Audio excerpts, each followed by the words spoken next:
I think the technology is working. Good afternoon, everyone. Great to see you again, and echoing what Sir Roger said a few minutes ago, thank you so much for your hospitality, your support, today's hospitality, just everything. Yeah, okay, we hung on there, but so did you. And it's great to see you all still here, still smiling, still alive, and so are we all. It's just great. Well, where are we? Let me first of all deal with the question of the payment to planning inspector. We've had all sorts of stories about it. The reality is, the truth is even dafter than the story itself. We, like a lot of organisations, and I fully agree with this, if we have to pay something to the government, we do it as late as possible. Louder. Like a lot of organisations, when we get a bill from the government, we pay it as late as possible. Some of you may not be aware that we had to pay the cost of the development consent order public examination process, and some of you will be surprised to know, now it's too close, some of you will be surprised to know that the total cost to us that we paid the planning inspectorate was just short of £900,000. That's what it cost us. So the bill for the third instalment, was £407,000. We knew it had to be paid by the 9th of October, which was the due date. We decided, as I think many of us do with our electricity bills and with deference to councillors' presence, their council tax as well probably, that we paid on the last day. So we contacted the government's receiving office, which is in Hemel Hempstead, and they said, that's fine, so you send us a cheque, and as long as it's here by the 9th, everything will be fine. What they didn't tell us, and what they didn't seem to know, is that when you send a letter to Hemel Hempstead which has a cheque in it, it then has to be sent to somewhere in London to be checked for security. So on the day of the 9th, in fairness, the planning inspector had contacted this place in Hemel Hempstead. It's a branch of the Ministry for Housing and Local Government, who said to ask how the cheque arrived. And of course, the ministry said, well, we don't know. Why didn't they know? Because all their post is taken before they open it and sent back to London to be checked, and then they get it back again. So we said, well, we've sent you a scan of the cheque, and forgive me, unlike the Prime Minister, we'd actually signed it. So there was no reason to doubt its validity. But nevertheless, the planning inspectorate, in their wisdom, decided that they would hang on to the report until the cheque had gone back to Hemel Hempstead and been presented to the bank. The funds finally left our bank account on Tuesday of last week. So the result is the report is going to be delayed. It was going to be, the decision was going to be published on the 9th of January. I think it's now going to be the 15th of January. So apologies for that, but there we are. We paid our £900,000. It's a daily rate per inspector of, it went up last April, about £6,700 from memory. It's a huge amount, and most people are not aware of it. That's that out of the way anyway. So that's done and dusted, and as Sir Roger hinted, the report has been written. It's on the desk of the Secretary of State. We are not allowed to see it until the Secretary of State publishes his report, which will be on or before the 15th of January. So we are still in a state of suspense. Although, as many of you know, because we now own 98.5% of the airport, we no longer require a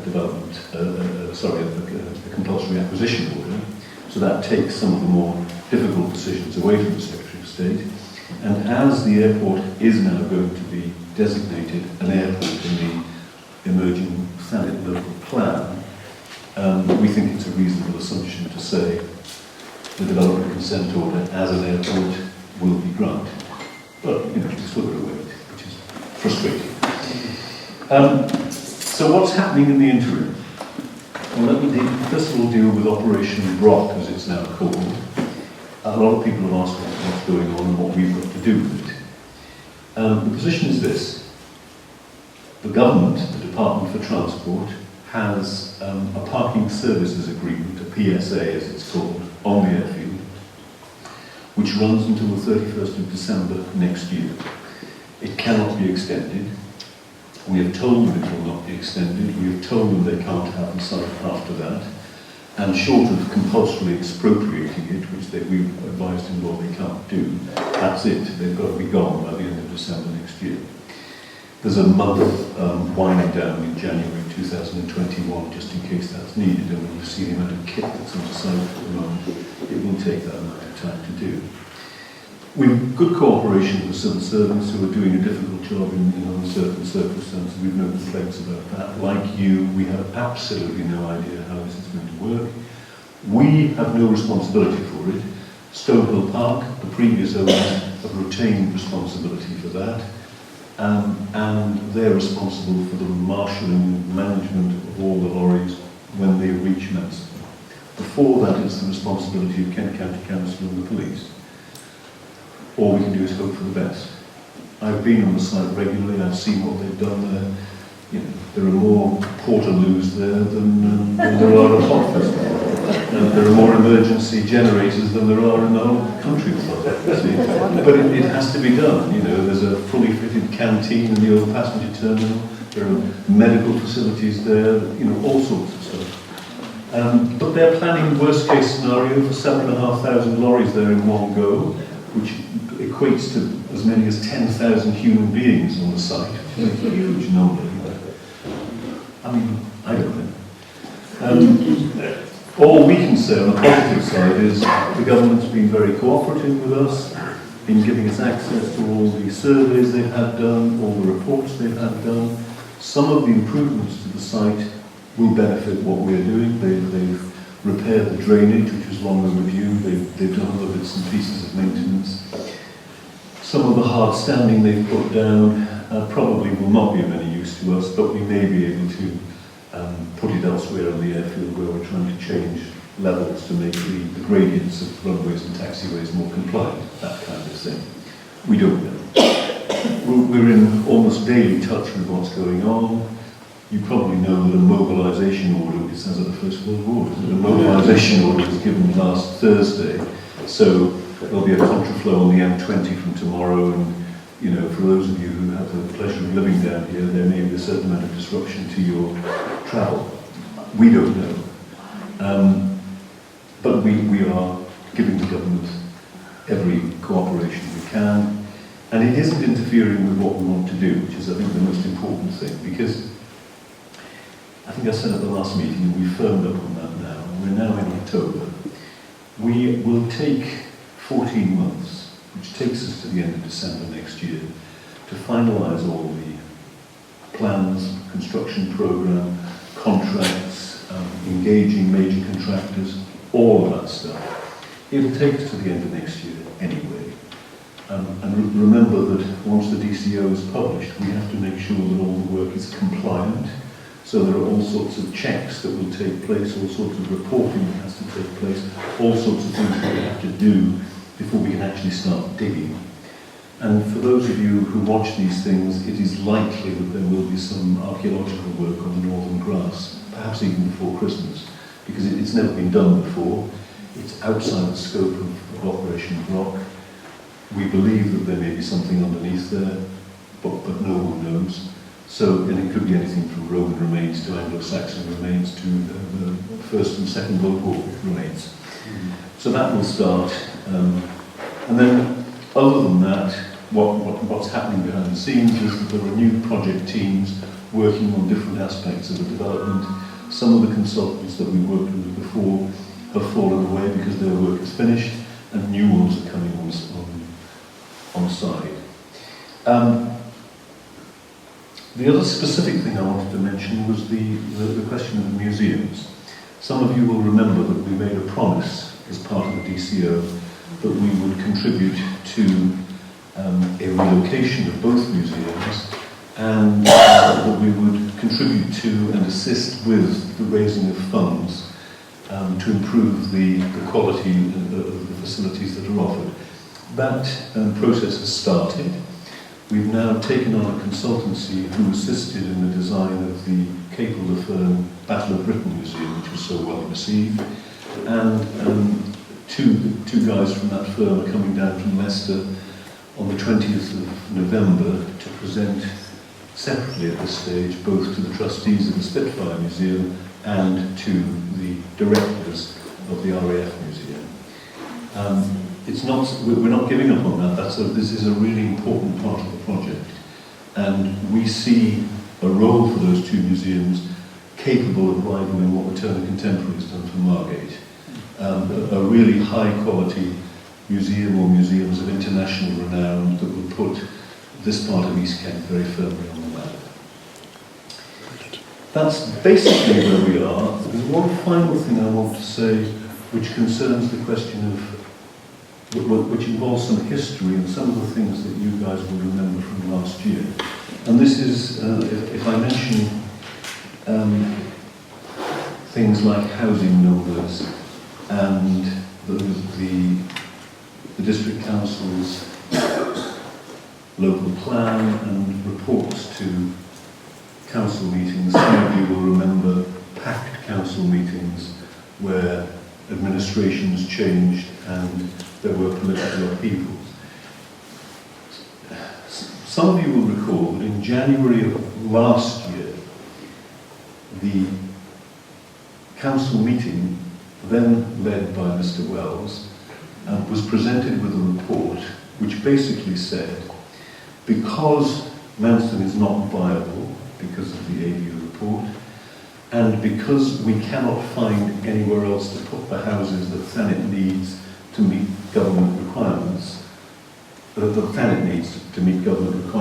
have to put at least 2,500 houses on Manston, and if Manston's not available for housing, that's going to give us a major problem. That was put to the council in no uncertain terms, and as we know, the council threw it out, and that in turn led to a change of administration.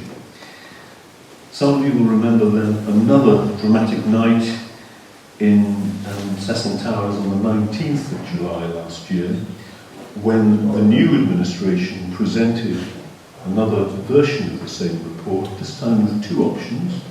One was the original option, which was said to be the preferred option of the officers, namely, where else are we going to put these 2,500 houses? If we can't put them at Manston, we will not be able to meet our target.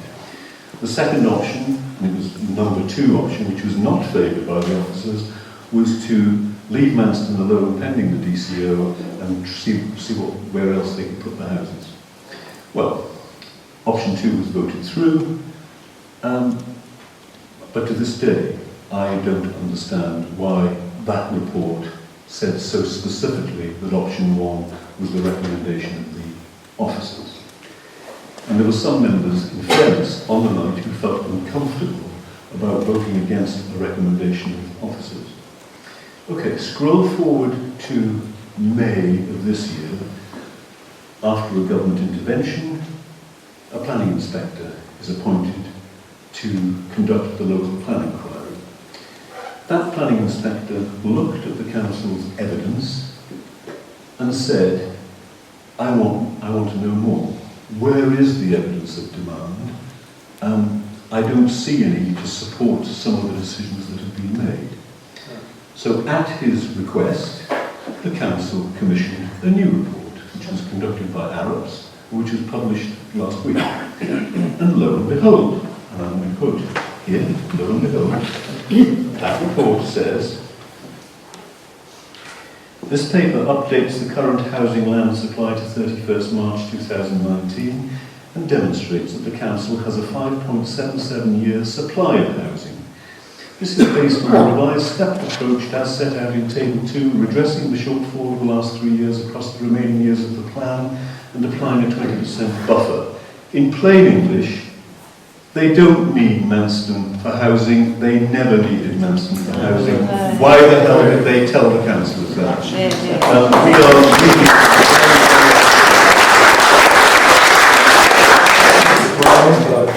And you've not heard the last of this. I'm sure you went on a controversial note, but in this together, all of us. This was such a struggle. And I reread the 19th of July report last night, and in the light of what we now know, I couldn't believe what I was reading. Where was the evidence and the justification for the officer's recommendation? You will look in vain for that. So, on that note, and just to remind ourselves that the major planning issues that affect the airport will now be in the hands of the Planning Inspectorate, not the District Council. I thank you again for your support, and I'll take any questions.